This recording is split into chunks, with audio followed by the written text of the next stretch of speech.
this next game might very well be a prime candidate for that as Golden State Warriors in game number 2 against the Memphis Grizz. They got game 1 without Draymond. Wondering how long, what is the prop with Draymond getting thrown out of this game? Is it second quarter, third quarter? I'm wondering what's going to happen here. But champions win games when they're shorthanded, and they certainly ended up squeaking one out on the road. So what does Memphis do here tonight, Skee? What are we looking at? Do they make a comeback and even this series up heading back to Oakland? Well, it's another one of those, like they're, down 0-1 at the house, except I don't believe Memphis is a better team in this series. So do I really want to bet against them, back against the wall? No, just because I know they're going to give it everything. So if you like the Memphis side, I think the best bet to me is playing on Ja Morant. I mean, 6 games in a row, he's gone up and over 17 and a half rebounds and assists. You're getting plus 105 to take it. And he's averaging, 6 games north of 20. So I like that play. And as far as the side, I just can't help but think, Warriors, they got down Draymond. Steph Curry and Klay Thompson, I think, shot something like 14 for 40, 14 for 39. Neither one of them had a good game. And they still escaped with the W. Like, they're not going to play that bad again. That's all I can help but think. And they were in foul trouble. Like, everything in my mind was going the Grizzlies' way. So if everything goes the Grizzlies' way and they can't get a W, I won't put my money on them. I would be looking at Golden State. And if I'm looking at the total, probably like it over. I see 2 teams who like to get out and run. Don't see a lot of paint protection on the Warrior side. And that's where the Grizzlies feast at. And Grizzlies defense can be had too. So lean over. Like in the Warrior side, my main player is going to be Ja Morant, rebounds and assists. All right. Well, all right. I can't argue with that, Tony. Finn. He's got a point. I mean, what the hell else do you need to happen here, Memphis? It was for the taking to go up 1-0. Didn't take shit.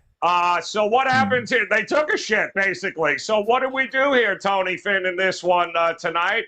Are they going back west, knotted up at 1 apiece, or are they in trouble here, Memphis? Well, if I was a betting man, I would say that they're not going to go back even. To what Skee? Listen, Skee just spoke it. He just said it all, and that is, look, it was an opportunity loss. I mean, you've heard that 20 times, right, over the last day, whether you're watching ESPN, whatever, or you're reading on one of the major portals, NBA portals at least. But Steph Curry wasn't great. I mean, Klay Thompson was held to 15 points, I think, on 6 of 20, 6 of 19 shooting, right? They lost Draymond early on, which is pretty important in the paint and around the rim. It's pretty darn important. And they, in truth, Morant still had problems getting to the rim many times. In fact, I thought he forced the issue far too much. A little bit of the playoff experience against a team that's really experienced. Is Jaren Jackson Jr. going to score 33 and shoot 6 of 9 from 3? I don't think he can replicate that. Do you? There's a lot of things that I can point towards. As Skee just said, Golden State being the team to be on here. And I think the price is fair. And I think if you like Memphis tonight, then you probably should look a little bit. If they can overcome that and win at home, with Golden State having an average game, guys, then maybe you want to look at the series price with Memphis. I think the same applies to Boston. If you like Boston to bounce back, like Skee said, then I wouldn't necessarily be on Boston tonight minus a 5. I would be on Boston on the series price because that series price, as Robbie said, got much better. Yeah, no, it certainly did, didn't it, here, Rob Veno? So what do we do, man? There's a lot of different ways to approach this. They love them Golden State Warriors, but I find it fascinating that we're kind of right exactly where we were 48 hours ago in the marketplace, right? We got 5s out there for the Bucks and Celtics. We've got 2s, although that total appears to be just a tad bit higher here, the second go-around for the Golden State Warriors. I mean, Rob, how much longer were they going to sit there and line Golden State Warrior games at 222, 223? Well, they're at the 227.5 now, and even that might not be enough, or is it?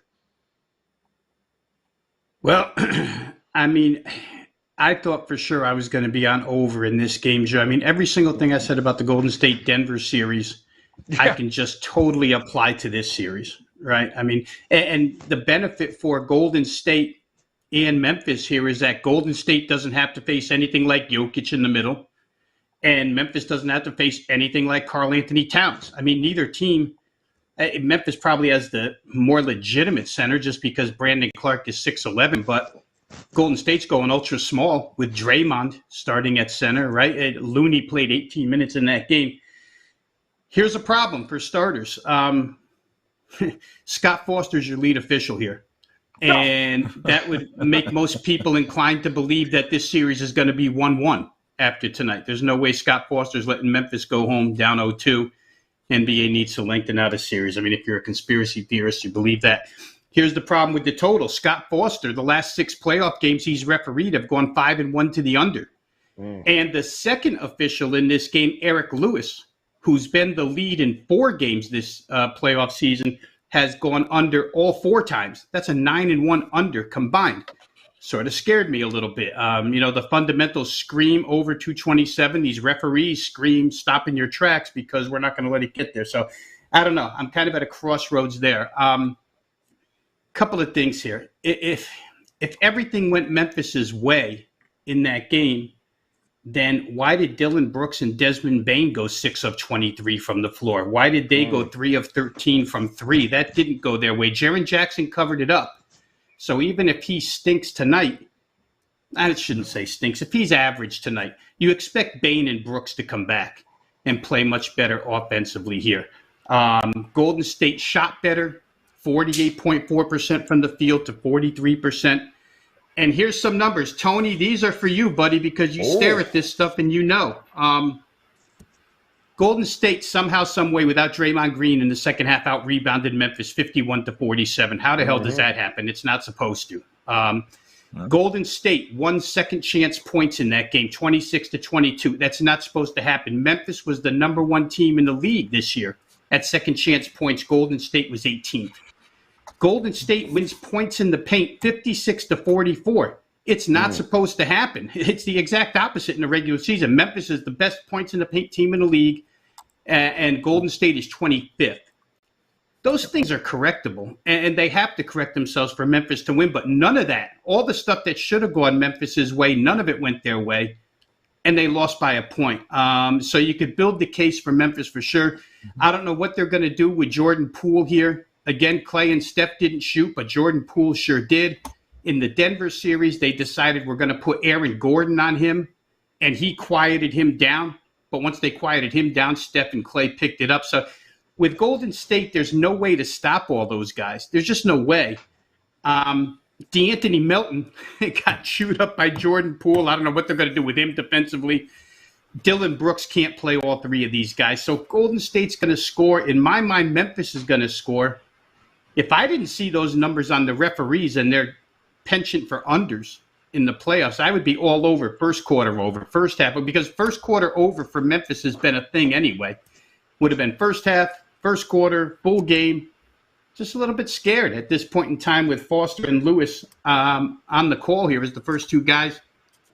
Memphis has every opportunity to go home here 1-1, guys. I think that maybe they can. Draymond's back in, and we'll see. He's just trying to hold guys up. That's all he's trying to do, Joe. He's not trying to hurt anybody. Listen, it wasn't like he drop kicked him or anything. I mean, he was trying to do the right thing, but it's, Draymond will be Draymond. Go ahead, Skee. Go ahead.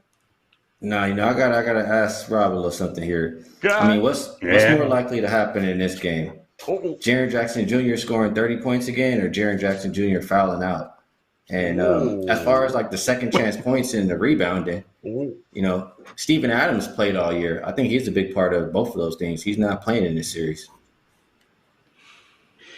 Yeah, all that could be true, Skee, and maybe they wouldn't be number 1 without him. But the other side of that coin is Golden State was 25th. Who are they to be beating anybody in either of those categories with Draymond Green at center? Draymond Green wasn't their center all year long either. It was Looney. So they're 25th with Looney. and now they're playing a 6'5" guy there.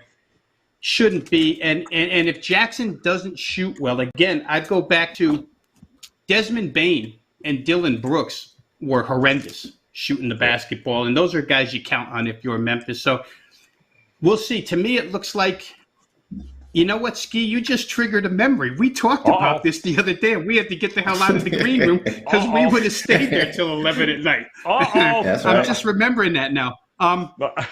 Yeah, to me, we're just a little bit on the opposite side of the fence here because I think Memphis can push Golden State every game in this series, and they did cover the +2 the first time around. We'll see how it goes tonight, but they are up against it tonight, and you would think that the cornered animal with Scott Foster as your help can get you across the finish line. Scott Foster. Do we know?